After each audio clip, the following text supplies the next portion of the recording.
আপনি কি জানেন তামিলনাড়ুতে এমন একটা গ্রাম রয়েছে সেখানে যদি একদিনের জন্য আইফোন বানানো বন্ধ করে দেওয়া হয় তাহলে পুরো অ্যাপেল কোম্পানির অবস্থা খারাপ হয়ে যাবে। কিছু বছর আগে বেশিরভাগ আইফোনগুলোই চায়নার কোম্পানিগুলোতে বানানো হতো।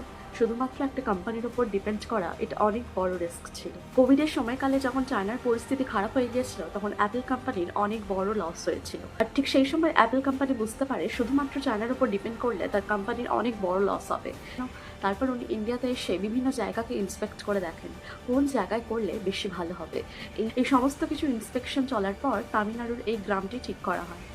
বর্তমানে ফক্সকন এবং টাটা ইলেকট্রনিক্স একসাথে মিলে আইফোন বানাচ্ছে। তামিলনাড়ুর এই জায়গাটি এই কারণে নির্বাচিত করা হয় কারণ এই জায়গাটা তামিলনাড়ুর পোর্টের পাশে ছিল।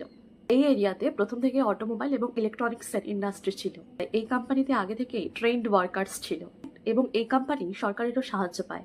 একটা ফ্যাক্টরি চালানোর জন্য এই কোম্পানিতে হাইওয়ে থেকে লজিস্টিক অব্দি সব মজুদ ছিল। এত সমস্ত কিছু সুবিধা থাকার জন্য তামিলনাড়ুর এই জায়গাটি নির্বাচিত হয়। আর এর জন্য চায়নার উপর নির্ভরতা অনেকাংশে কমে গিয়েছিল এবং তার সাথে সাথে ভারতে কর্মসংস্থানও বৃদ্ধি পেয়েছিল এবং এর ফলে আমাদের ভারতে ইনভেস্টমেন্ট আসলো, বড় বড় গ্লোবাল ইমেজ তৈরি হলো। যখন অ্যাপেলের মতো বড় কোম্পানিগুলো ভারতে এসে ইনভেস্ট করে তখন সত্যি অনেক ডিফারেন্স দেখা যায়।